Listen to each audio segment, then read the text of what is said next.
Hello and welcome to the live podcast, Win More on Purpose. Today we have Adam Thomas with us on It Should Be Simple and It Can Be, How to Have Priorities with Purpose. The agenda, for those of you who aren't familiar, we're going to have a conversation. We're all here learning together. Write down those questions. There will be a Q&A at the end. And for those of you that are joining live, you can put into the chat where it is that you're focusing on your business right now, perhaps where you're coming in from today, or what it is that you do.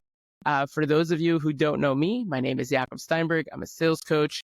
When I first went into the coaching space about a little over 4.5 years ago now, I noticed very quickly people were able to build 6-7-figure businesses on their own. They're good at what they do. They're passionate. At some point along the way, they learned how to speak to people. But they hit this glass ceiling one way or another, whether it was because they were making things up as they went along, and that'll only take you so far, or whether because they didn't want to be that sleazy, pushy, used car salesperson that was getting people to buy things they didn't need. So that's where I came into the picture. Mindset techniques, helping people to really have that confidence and clarity to understand who they needed to speak to, where to find them, what to say, and how to say it. And thank God I've had the pleasure of working with people that are pretty well known on LinkedIn, whether it be Chai Fishman, Hudi Bloch, Hudi Greenberger, Eli Bosch, just to name a few.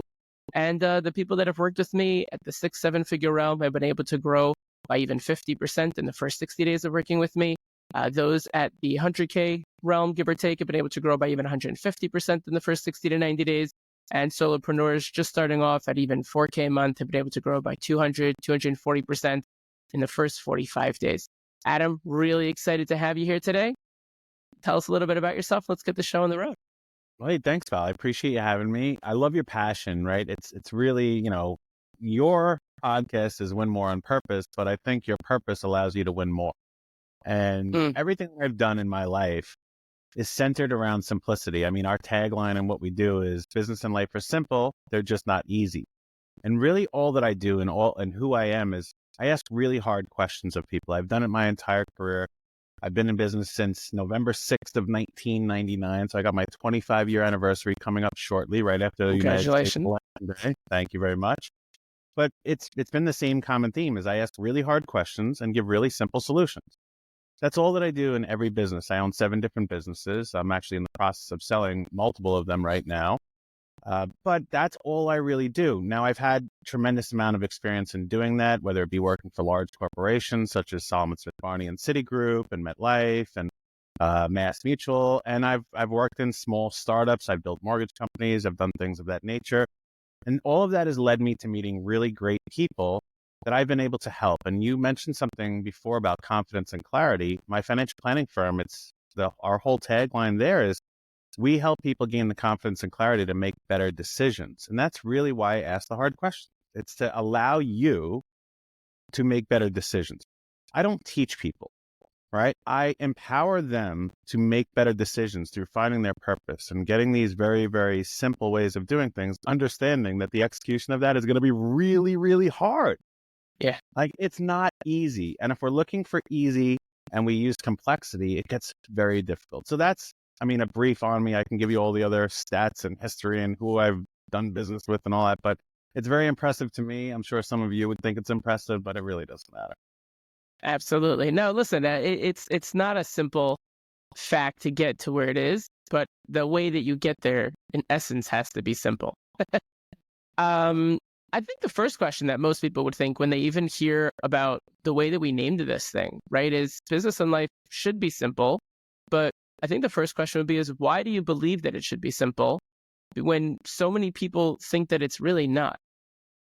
Yeah, and that's unfortunate is that people have built these complexities around themselves to overcome their incompetency with things. And usually in the beginning of anything that you're doing, you suck at it. You're really, really bad at it. Okay. And that's why we have to learn. And if you make it complex, the execution of that becomes impossible.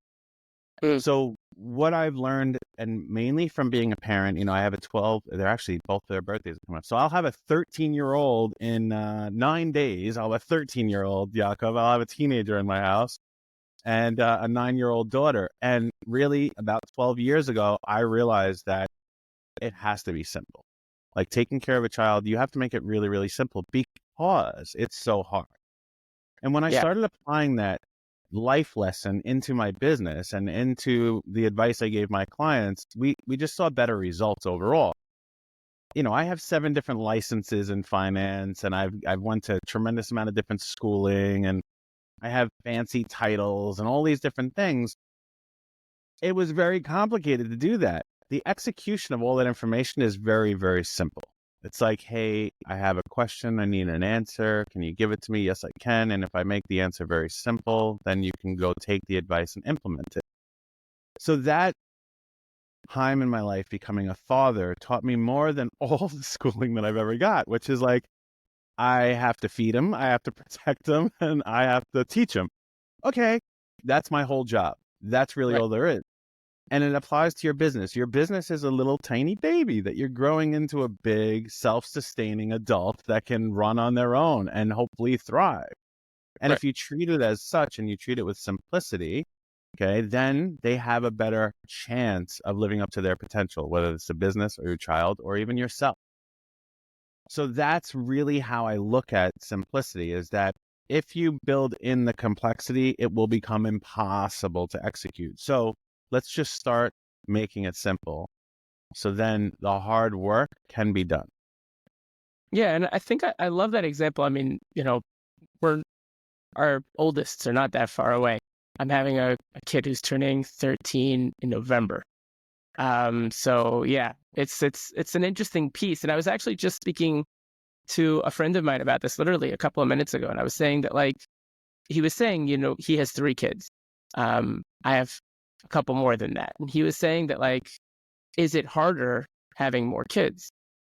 And I said, it's not that it's harder, it's different, right? What I mean by that, I said to him, is the fact that the older I get and the more that I'm around my children, the more I realize that each one has their own pathway that I need to help them go on, right? One of them sometimes needs a little bit more firm. The other one, if I do that, will fall to pieces, right? I need to be more lovey-dovey with that one, right? So each one has the language, the love language that'll talk to them and the way that they're going to be able to communicate with me in their own way. But in reality, like you said, it's simplicity at its base, right? It's understanding that I need to talk to this human being as if it's a treasure that's been given to me, and I need to help it to be its best self. And I can choose to allow my emotions to lead the way. I'll probably end up falling on my face and hurting them in the process, right? So it's not helpful to anybody, right? They're not happy. I'm not happy. I feel guilty afterwards. And what was the point, right? At the end of the day, maybe I'll get lucky and they'll grow up and they'll be fine. Could be. But the likelihood of that is much lower unless I'm willing to be simple about it and understand that if I want them to listen, then I need to talk to them in a way that they're willing to listen. That's exactly right. See, when we even overcomplicate our language, it becomes difficult. And look, in your business, there's only 3 things you have to do to build a 7-figure business. There's only 3 things you have to do. It's prospect, sales, and delivery. That's it. That's all you have. There's no more you have to do. If you just said, all right, I'm going to work 45 hours a week, 9 hours a day, Monday through Friday. Okay, great. And I'm going to spend 3 hours prospecting, 3 hours selling, and 3 hours delivering whatever I sold. You will build a 7-figure business. You don't need fancy this. You don't need these tools. You don't need AI. You just have to prospect and sell and deliver. And if you do that over and over and over again, you will have success. It's the same with everything in your life. If you want to get fit, okay, pick things up and put them down. It's really not that complicated, right? It's like, you can make it complicated, and then are you going to do the work? See, that's the problem, is if you put together this beautiful fitness routine, and Mondays I'm going to do this, and I'm going to do these split squats, and I'm going to go and I'm going to do CrossFit, and then I'm going to do, but did you actually do it, or did you just talk about it? And that's what most people do, is they build these complexities and then they talk about all the great things they're going to do one day. Right. And then one thing knocks them off and the whole thing goes to pot. I mean, like, literally you could follow that thing for 7 months, not miss a single day. One little thing happens in your life, it knocks you off a little bit, and you're like, I don't want to do that again. And the whole thing goes down. I think from here, like, one of the biggest things that I would automatically ask, as someone, if I was someone who didn't necessarily understand simplicity to a certain degree, is when things look complicated, how do we make them simple? Yeah, I mean, well, so I do a protocol that I've done forever, and it's called 5W8. right? So if you want to write it down, 5WH, and it's very simple. It's who, what, where, when, why, and how. I'll say it again. Who, what, where, when, why, and how. When you want to make stuff simple, you have to ask yourselves those questions. Okay. That's all it really is. What you are doing is trying to get to the actual answer of those things, not what the answer should be, but what the answer actually is. And you internally, you had this understanding already of what those answers are. It's just you haven't given yourself the space to ask the question where you yourself can answer it. Now, some people need guidance, and that's why you and I have both become coaches. We help to ask those questions, and that's why I said I ask hard questions and give simple solutions. Those hard questions aren't complicated. Right. The hard question could be like, why are you building this business? Do you know how many people, Yaacov, I asked that question that can't give me the answer? They say, because I want to make $1 billion and because I want to change people's lives. Yeah, but why? But why? Okay. Now, one of the key things in asking that is going through all of those questions: who, what, where, when, why. So you can have any situation, if someone says, hey, I want to ramp up my marketing in my business, right? Okay, well, why do you want to ramp up your marketing? And if you answer that, well, I want more leads. Yeah, but why do you want more leads? Well, so I can make more money. But why do you want more money? I don't know. Okay. Because it's what I'm supposed to do. Who said? Exactly. And that's where we have to get simple on this, is like, why do you want to make more money? And if you really have a purpose for making more money, then okay. If you feel it like inside in your heart and in your soul, like, this is why I want to make more money. And it's like, I want to be able to provide the lifestyle for my family that we want, or I want to be able to buy a Ferrari. I won't judge you. That's fine. But if you had an actual purpose for making more money, you would be more committed to that. You would give more effort to that. You wouldn't have to work really hard, or let me say that you wouldn't have to build things very complex to work very hard, because there's meaning behind it. And that's why when we make things simple and ask these very simple questions, okay, we get to the core of the answer that we have inside of us. We don't have to look for that answer. We already know it. Right. Because it's your sixth sense. It's that gut feeling. And when you actually verbalize it, it comes out and you're like, yeah, that is why.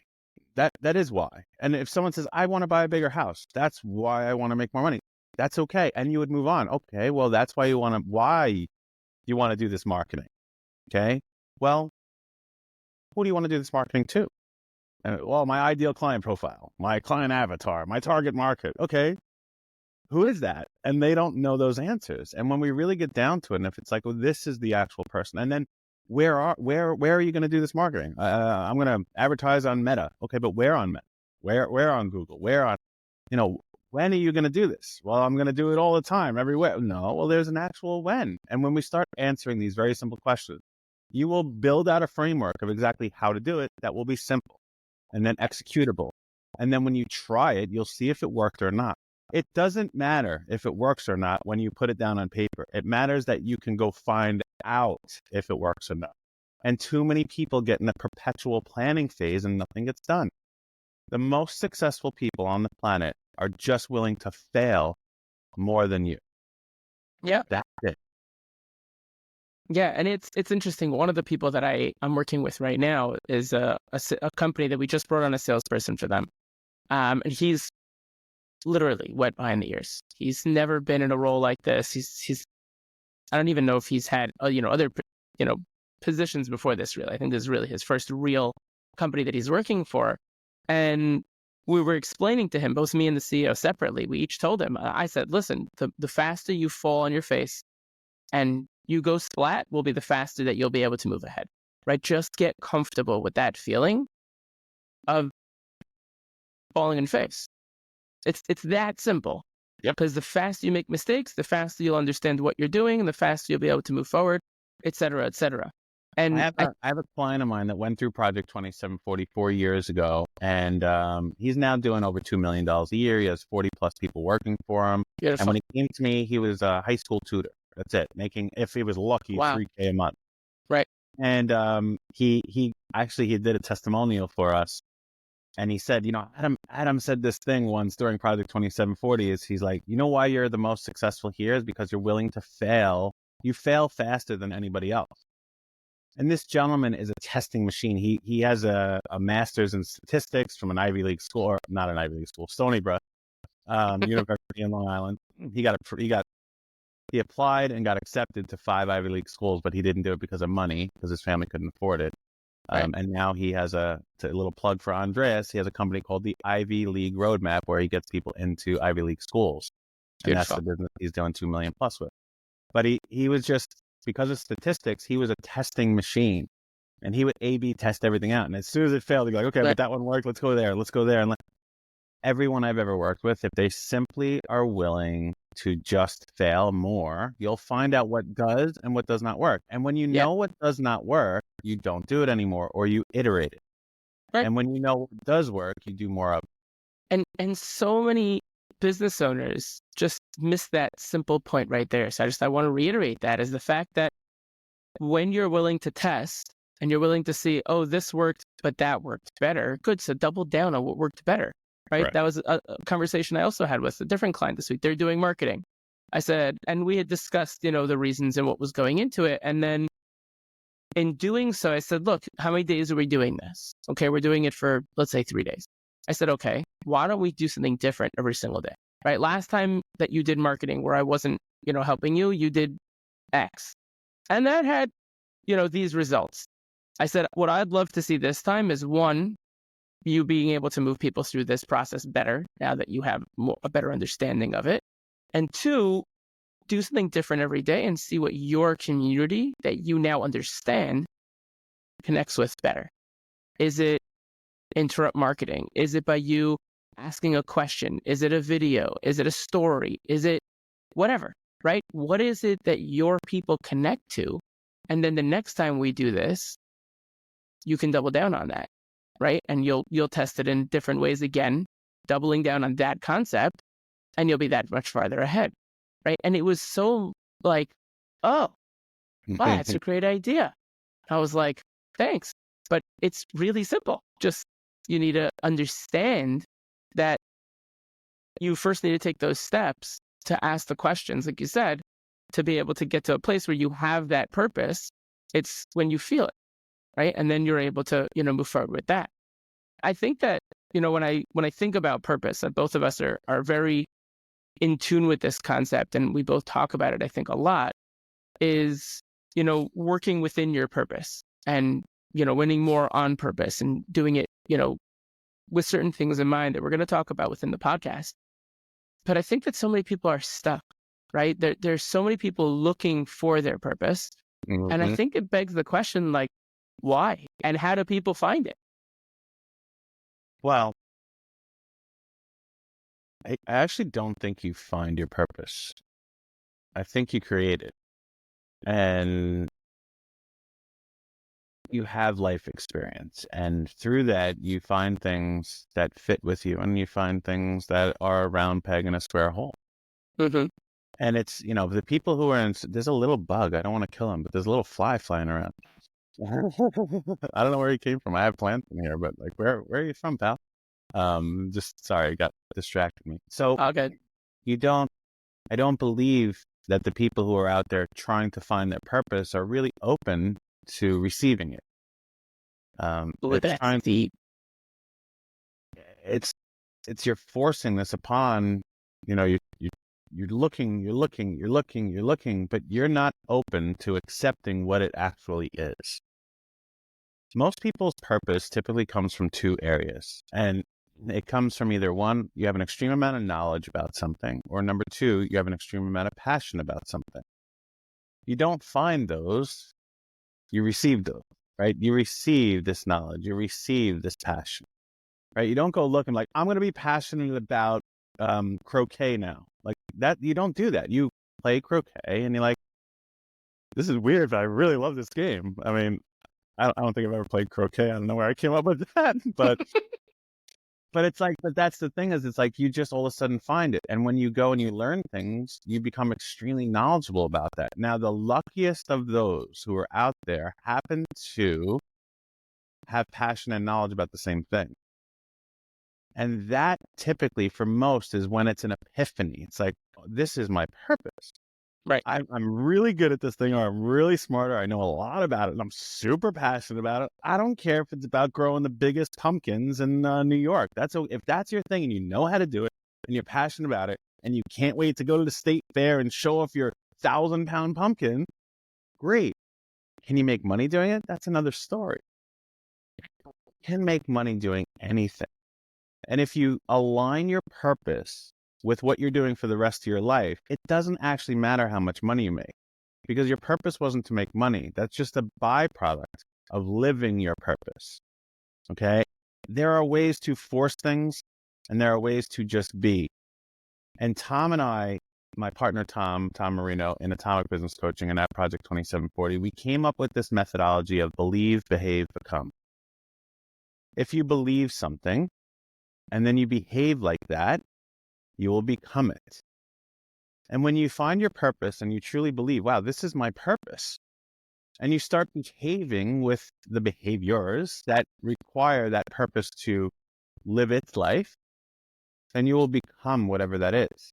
And it might sound woo-woo to some of you and kumbaya, and we're going to say affirmations in the mirror. That's not what I'm talking about. It's just if your purpose is, I want to be the greatest mother on the planet Earth, okay? And you believe that I'm going to be the greatest mother, you have to behave like that. And if you just simply behave like that over and over and over again, and you have the knowledge about it, you have the passion behind it, you will become the greatest mother. Right. And that's all purpose really is. And just like I said before with simplicity, is most people overcomplicate finding their purpose. And if you can just bring it back to what am I really knowledgeable about and what am I really passionate about, that most likely is your purpose today. Your purpose can change throughout your life. That's okay. You don't find one purpose. My purpose has changed multiple times throughout my life. And that's because I keep evolving and building on top of who I am and what I do. And as I Right. do that each time, I find a new purpose. Okay. Hopefully you can leverage those throughout your life and build upon those to have a better, grander, more impactful purpose for the world. But my belief, Yaacov, is that we are all here for service. That's really it. Yeah. No, 100%. And like what you're saying resonates a lot with me. And we've discussed this in the past, but like so many people, I think, don't realize that deep piece that you just said, which is that your purpose essentially comes to you, not the other way around. You can't force this. Right. And I would also say, I mean, there was a time where I was super passionate about just being a teacher. And there was a time where I was really passionate about sales when I was a salesperson. And then it evolved where I was able to do both. And all of a sudden I was teaching sales and I was a sales coach.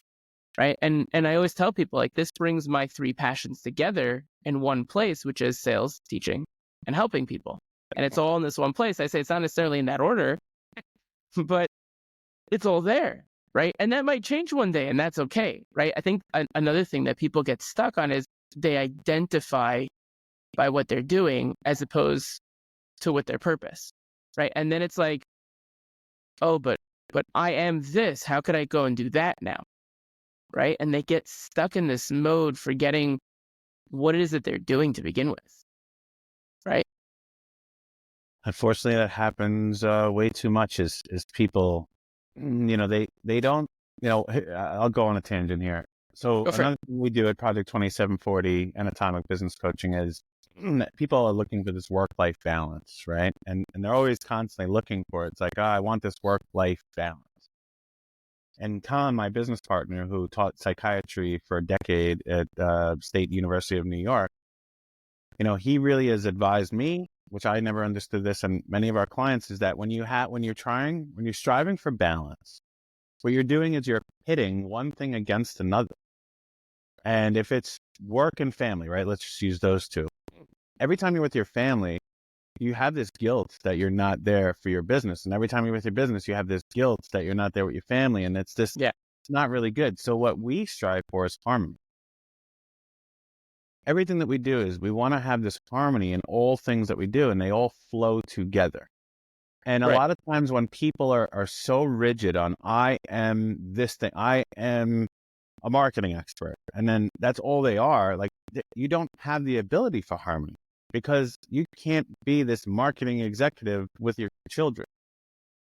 right? And guess what? If you said, I'm just a dad and I'm a great dad. And well, when you have to be with clients doing your thing, unless it was a daycare, you can't really do that very well.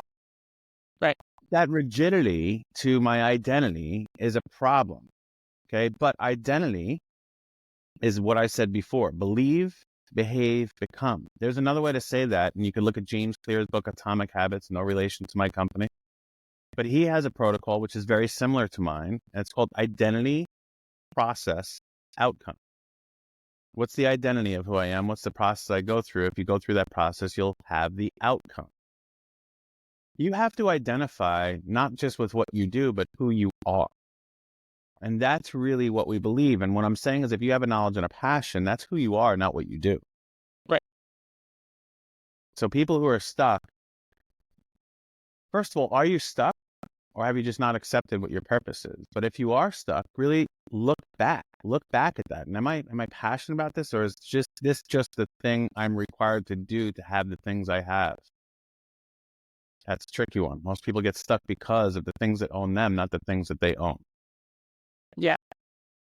Yeah, absolutely. And I think that like a lot of people, even once they figure out what their purpose is, they're like, okay, now what? Right? Now what do I do?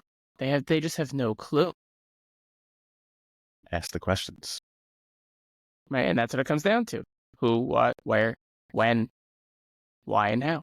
Right? Yeah. It comes down to really just trying to understand what the process now has to be. Right? You now have a new understanding. So now you have to figure out the process to get to the outcome you want. Simple. As simple as that.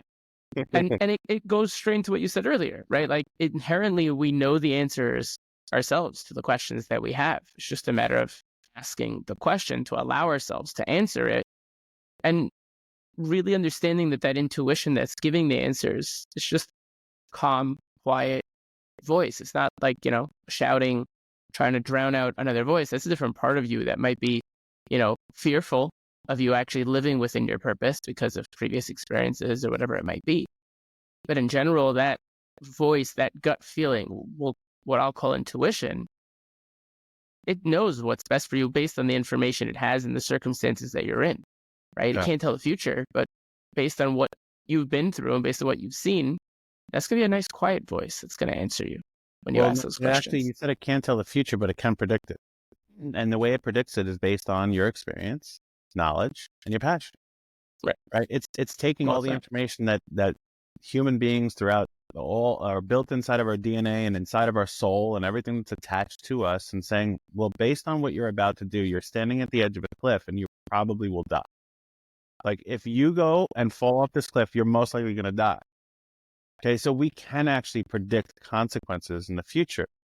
But if we're so closed-minded to receiving what that information is through our sixth sense, through our gut feeling, through our intuition, whatever you would like to call it. Yeah.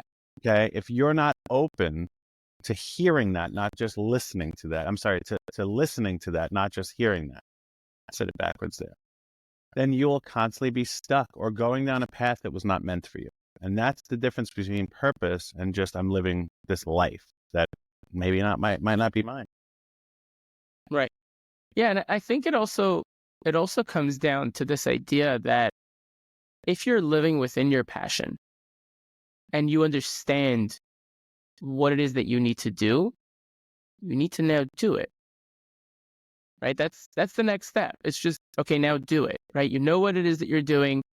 Now go and do it. Right? And we spoke about this before, but it's what you called the CEO mindset. Right? I'll let you talk a little bit more about that, but that's really what the next step is.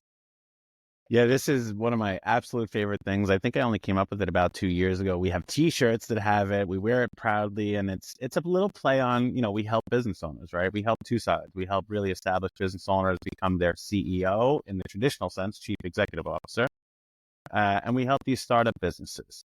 But we need all of them to embrace this CEO mindset. And I honestly can't remember where it came from.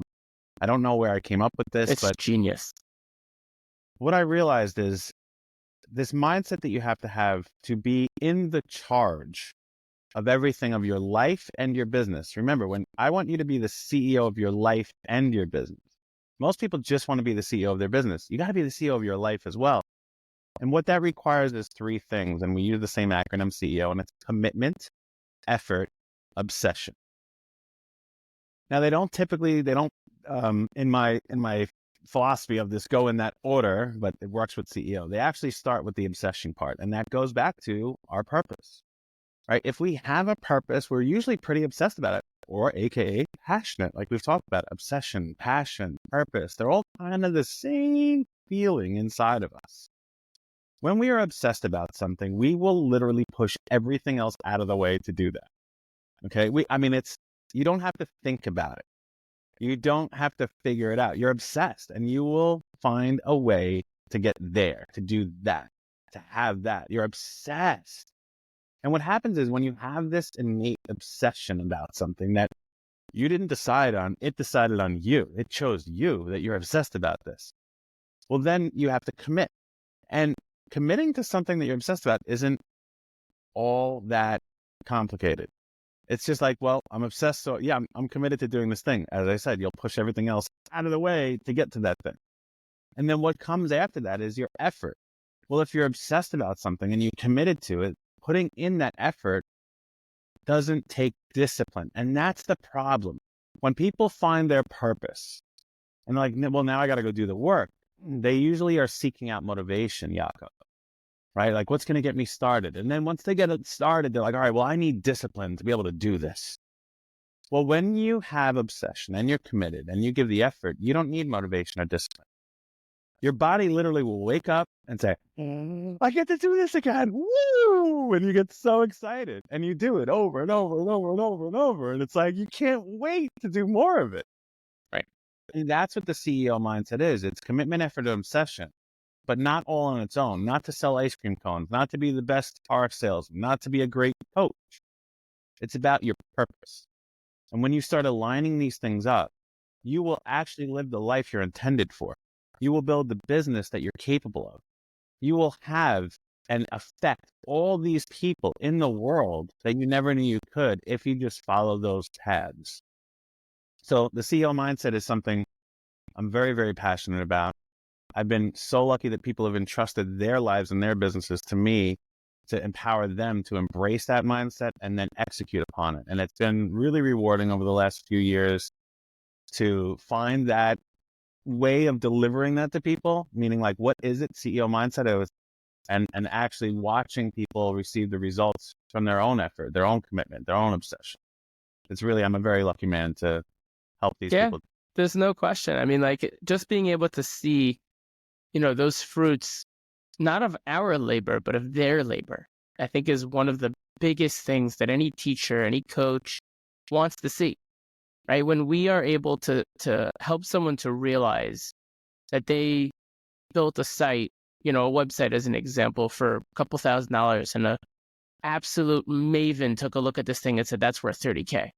And they're like, no way. Like, they said that to you? The client's like, yeah.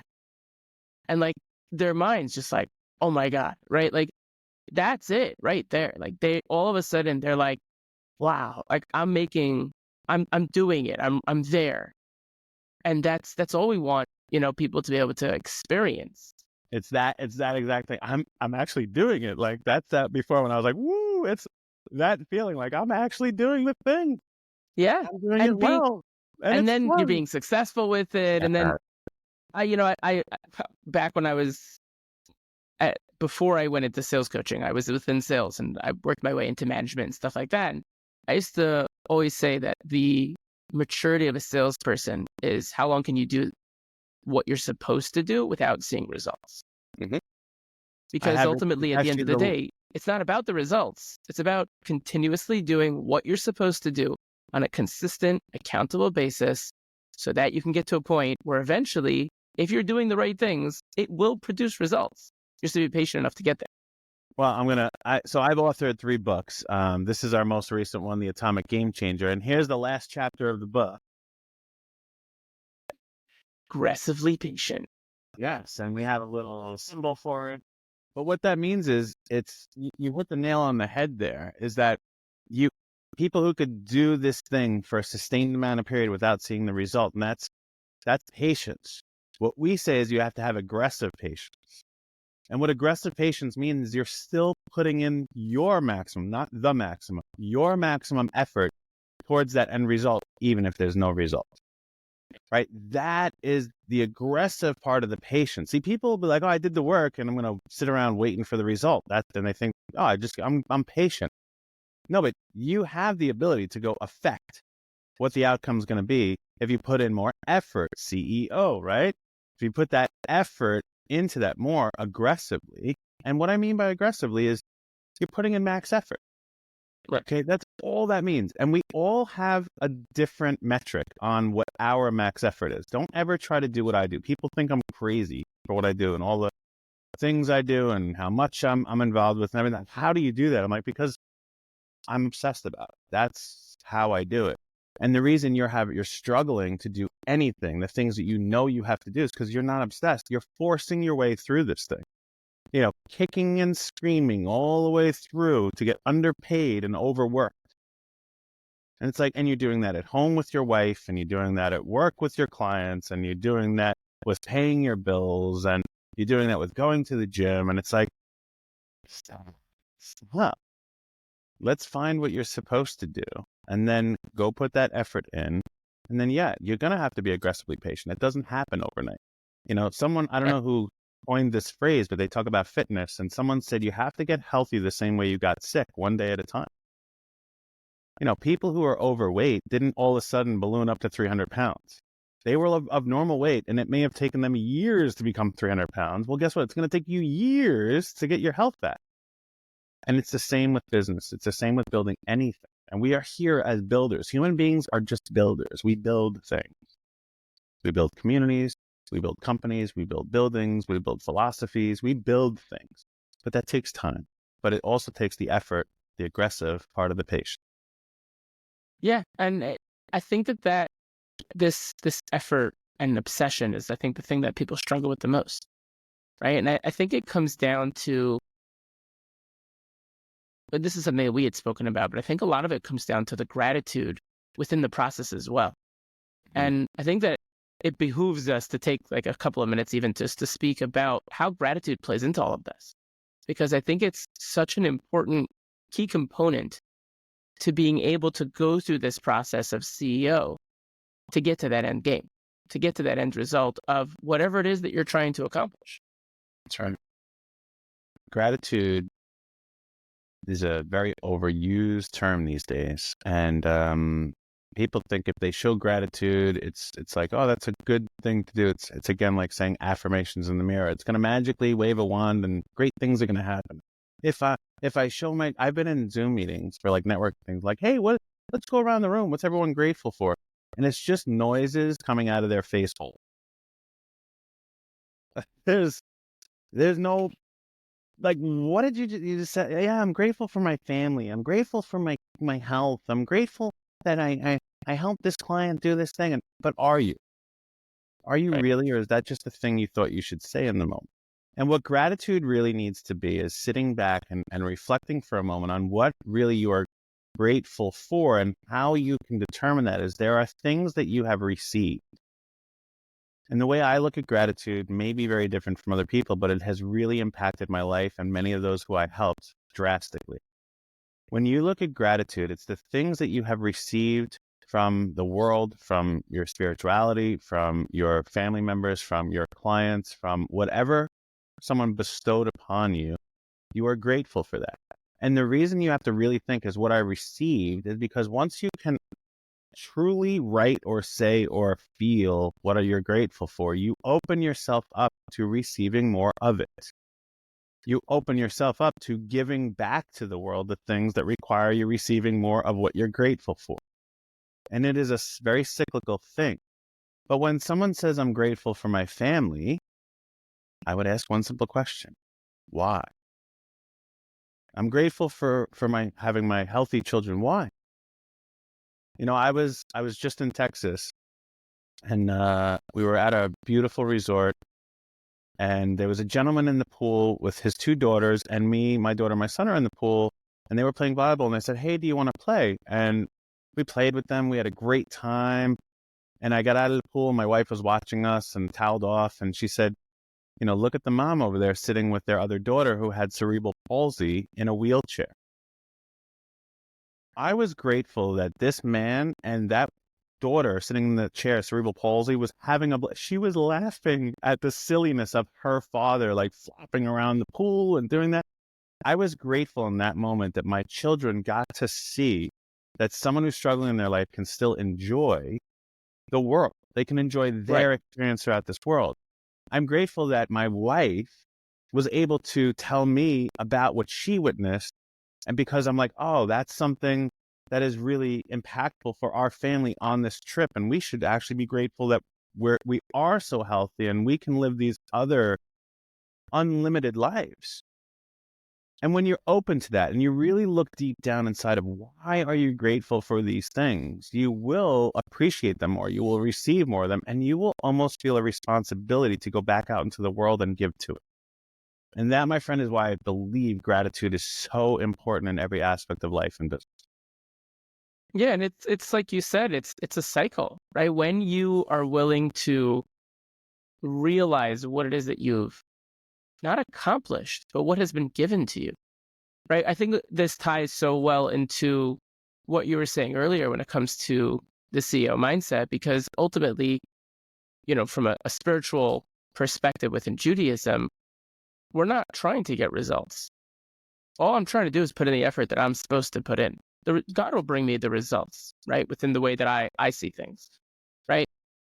That's a certain level of faith. But ultimately, I can't control what other people are going to do. I can control my actions. I can control what I'm going to do, right? That's effort.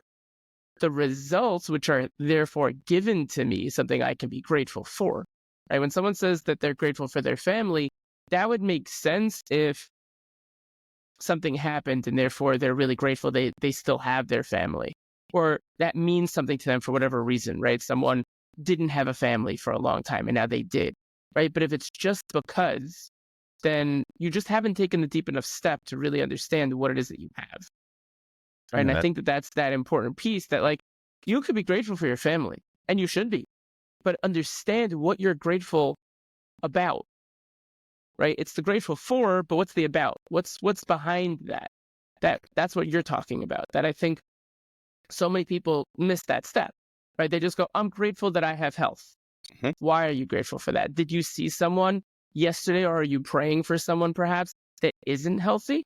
And therefore you're grateful you have received such great health? Fantastic. That's you you can't be more grateful than that. That's beautiful. But it's the about, that's that big piece that you're talking about, that I think so many people, even when they write these gratitude journals and they write so many things every single day, but what's the about? Why are you grateful for that thing? That's the biggest piece, and how you can then receive more into your life. Correct. And that you're saying about, I'm saying why, it's the same thing as It's the same thing. a little deeper level. But here's the my belief of why people don't go further is because they feel guilt, right? They feel guilt that they received these things, and they feel like, Interesting. yeah, and it's like, well, then if I receive these things, I owe something back, because we live in a give-take society. It's every time you receive, you're supposed to give, and every time you give, you're expecting kind of to receive. And it's like, well, wait a minute. If I really am honest with myself, I received all these things. I kind of owe a lot back to this world. Right. I got to do all this stuff now. And it's very superficial. I'm grateful for my family, grateful for my successful business. And like, when you ask that why, you are then tasked, whether it's spiritually or it's just in your internal feeling, you're now tasked with something to do. And that's why when you're grateful, you receive more, because you end up going and doing more. Right. You go back and then it comes back to you. And that's, in my experience, why people are superficial about their gratitude, because they know what's next. Yeah. And all of you listening to this, if you really told me why you're grateful for something, you would know, like, can I curse in this podcast or no? Go for it. No? Shit. I got to go do something now. So it's like, ah. But once you truly sit down and say, I am grateful for this thing, and then you know exactly what you need to do, you're going to be very happy doing it, because it will be your purpose. Yeah. Yeah. And it's fascinating because it's not even something that most people are conscious of. it's such a subconscious piece where most people don't even realize that they're in their own way in that sense, right? And we do this all the time. Everybody does this. Mhm. And different people have more awareness of it depending on the amount of self-development or therapy that they've been in. But ultimately, at the end of the day, there's two pieces of people when they're scared or nervous about something. It could be the fear of failure, and it could also be fear of success. And ultimately, so many people forget that fear of success exists. And it's the same concept from what you're talking about right now. They have that fear that if I admit why I'm grateful for this, well, then that means I received it. And if I received it, then I should give back. And if I have to give back, then I have to give something. And I don't want to give because I want it for me, Mhm. right? It's the whole idea of giving a tithe, right? When you give a certain amount, Mhm. you automatically are saying, well, this isn't mine, I'm receiving it. And therefore, this doesn't belong to me. It's not mine to keep, right? It's built into the process in that way. But I think it comes down to something that you talk about a tremendous amount is intention and expectation. Yeah. That's absolutely one of my favorite things. I talk about it more and more and more. Every decision, it's funny, my business partner makes fun of me because I use this protocol with everything that I do. Everything I approach is an intention and an expectation. It's very helpful in anything that you're going to do. I don't care if you're a business owner or a mom or dad or you're a teacher or a cop or whatever you are. Everything that you do in your life, if you come at it with an intention or an expectation, you get to control that effort that you're putting in. You get to understand why you are doing these things, and you lead the charge of your actions. And Right. it's really about the actions that you're going to take. And many times we get kind of lost in why we're doing something. You know, I had someone recently, they were going to a giant networking meeting he's an architect, one of my clients, and he was going to the giant networking meeting and he was struggling. Like, I don't even know if I want to go. He lacked an intention and an expectation. And what happens is they are very, very different. A lot of people will be like, oh, I'm going to a networking meeting because I want to find new clients. Okay. Well, that might be your intention, but then what's your expectation? And most times people leave one of those two things out. They might go in with an expectation, like I'm gonna go out to this club tonight because my expectation is to meet a future companion, right? Like, okay, that's my expectation, but well, what was your intention then? Right? It's like, well, there's always a missing piece. So you have to separate these two things. So for instance, my intention for coming on this podcast today was to be completely open to any questions that Yaacov answered. My expectation was when he asked me something, I was thinking about the audience, not about myself, to give them something they can actually take away and use. So everything I'm doing throughout this podcast is based on that intention and that expectation. So when Yaakov is asking me a question, I have to really be present, and because that was my intention, like listen to his questions. And then when I am giving my response back, I am thinking about you, the audience, not about my answers, not about how smart I am, not about the experience. It's like, are the words coming out of my mouth useful to you, or are you going to stop listening to this podcast right now? And when you come at anything in your life with an intention or an expectation, you control, like I said, you control where you drive that bus. So if you're a parent, and you have a son, and okay, my intention today is to bring him to this theme park to entertain him. Okay, great. Well, what's your expectation? Well, I just went to Six Flags San Antonio Fiesta this weekend, and I literally told my family the intention is we're going to have fun as a family today. The expectation is we go on at least 3 roller coasters. We went on 3, and they're like, can we go on more? I'm like, yeah, I'm having fun. But my expectation was if we went on 2, I didn't live up to my expectation. We were going to go wait in line for 90 minutes for the third. But I built it that way. And then we all as a family unit knew exactly what we were going there to do, to have fun as a family, not Adam to have fun and Lily to have her own fun, have fun as a family. The expectation is we'll go on 3 rides. And when you build out your life, when you build out your business with intentions and expectations, you're in control of your destinations. And that's really why we do this. I need to write that down. I mean, I have a page of notes, but that one, that's powerful. Intention and expectation leads to destination. Wow. And that's the thing is there's only a certain amount of things we're in control of. Most of our lives we're not in control of. Right. But we are in control of our intentions and our expectations. We are in control of that. And then the actions we take to get to that destination. We're in control of those things. There's so much that we're trying to control that is not in our control. It's frustrating. I get it. The economy, the election that's coming up, the market isn't so great. Prices are expensive and I can't buy supplies, or man, nobody wants to work anymore. They don't want a job and I can't find good employment. You're not in control of this stuff. Right. So the more you really try to work on that, the more frustrated you're going to be, instead of just saying, well, what are my intentions and what are my expectations? And then how do I affect that? CEO mindset. Okay. Put that effort in, do the thing, and then you will arrive at that destination that you charted the course towards instead of just randomly arrived at. Yeah. And I think that one of the biggest pieces, I mean, like, I was speaking to one of my kids about this the other day. Like, when it comes to how you respond to someone bullying you at school, right? I had one of my kids that was going through, someone within the school. There's multiple classes within the school. We ended up switching schools at the end of the day, switching classes within. And it was a matter of helping her to understand the intention that someone's coming to you with. What's their expectation? Where are they trying to get to with that, right? Which in English is intention, expectation, destination. And what do you do about that? You can't control what someone else does. You can control how you feel about that, right? It's the same concept as you can't control the cards that you're dealt. It's how you play the hand, right? It's when someone does something, you do get to control how you feel, because the way that you look at it. I'm being very nuanced here, but I feel it's important. You can't control how you feel, Yaacov. You have no control over your feelings.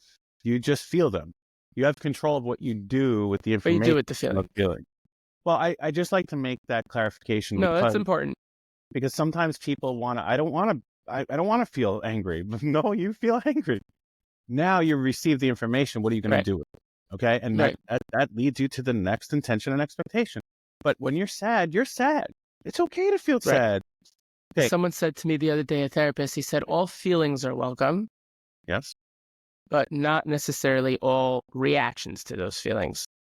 Whoever said that, that's exactly what I'm saying is your feelings, AKA your emotions, are our advisors. They're actually there for an intention and an expectation. Okay. They're built into us. So we take appropriate actions afterwards. And guess what? If we don't take the appropriate actions, the feeling stays with us. If you're angry and you don't take the actions to overcome that anger, you're going to feel angry again and again and again and again and again. Same with sadness, same with happiness. Okay? Yeah. You can affect it positively and negatively. But sorry to segue. No, 100%. And it's important. It's important. And we'll open the floor to Q&A. People can put into the chat and we'll respond to those while we're continuing this piece of the conversation. But it's extremely important, that nuance. And I 100% agree. And one of the things I said to my daughter, I showed her a clip of this guy who was basically, he was on stage and he offered one of the people in the audience to come up. He said, okay, make me feel stupid, right? Bully me. And she said, and he did it in two different ways, right? He did it as a classic, bully and someone being bullied, which is, you're stupid, I am not, and, back and forth. And she obviously won. It was a female that came, from the audience member. And then the second one, he completely controlled the conversation based on the responses that he had, right? Which was, you're ugly. Listen, not everyone can be as pretty as you. Well, you stink bad, right? You smell bad. I try to take a shower, but not always can I do such a great job, right? And every single response was that give and take, that understanding of what is the intention and the expectation this person wants. If I change the way that I give over my responses, it's going to change the destination. Mm-hmm. And then they get bored of you and then they leave you alone, right? And for the first time when my daughter did this, it was like, oh my God, it actually worked. Yeah. Right? Because there was this one person within the overall class that was really bothering her. And when she started doing this, all of a sudden she saw that shift. Like, they didn't even know what to do with themselves. Right? It was absolutely fantastic. She told me afterwards, they were like literally, they were just frozen in place because this is not what I expected. Right. Now I don't know what to do. Mm-hmm. And it's so powerful. That nuance is so important, but it all boils down to the same thing. I think that the more that people are willing to have that introspection to really understand how much and in how many ways intention and expectation play a role, it's life changing. It has been for me and many people I've been lucky enough to work for and work with. So I hope any of you listening can take that and try it out and see if it works for you. Absolutely. So I definitely always like to point out at the end of these podcasts that I have an entire page of notes. And if I were to try to do everything all at once, I'd fall flat on my face and break my nose. So my suggestion always is take one thing, one that you've learned today, whether it was something about gratitude or intention or your purpose, take one thing and try to implement that one thing. Do it with intention, expectation, but take one thing and implement that, and then baby steps, move one step at a time. Adam and I were talking right before we came on. He has been someone that I have had the privilege of being able to speak to multiple times. And I think that he, as always, wants to, be of service. And anybody who wants to reach out to him can feel free to do so on LinkedIn. I've put the information in the chat. It'll be in the description as well. And for myself, as I always like to say, those that are here, the point of this podcast is really in order to bring something that's timely, interesting, that you can add to your skill set toolbox. And if you loved what it is that we did here, we do this on a weekly basis. My contact information will be in the chat as well as in the description as well. You can feel free to hit me up for a 30-minute free strategy session, whether it's to talk about what we discussed today, take your sales game to the next level, or just get to know each other. By all means, they do go pretty quick, so definitely grab a slot. Adam, this has been absolutely fantastic. I know it's been truly impactful for myself, and I'm sure for everyone here and listening. So thank you very, very much for coming on. Yeah, thank you for having me. And I would just close it out with something is that what Yaacov and I do for a living is our purpose. I've gotten to know him and he's a great man. And I don't really care how good of a coach he is. I know how good of a man he is, and that will allow him to be the best coach he can possibly be. And he has brought me on here for all of you. We're not here selling anything. We're not here doing anything. So if you have gotten anything out of this, what I would ask of you to do is share this podcast with somebody. Subscribe to Yaakov's podcast. He didn't pay me any money to be on here. I didn't ask him for any money. He is doing this all on his own for you, to help you. And yeah, he's offering 30-minute sessions to do that. And you can reach out to me and I sell a whole bunch of stuff and I'll help you for free. But if you could just subscribe or affect one other person by saying, hey, I think you need to hear what these people were talking about today, I think that is the best thing you could do for he and I to really show your gratitude for doing this. Wow. Thank you very, very much. That means a tremendous amount coming from you. And to everyone who's here, thank you very much for being here. I'm grateful for you. I know it's not something that's taken for granted. And I look forward to this coming week.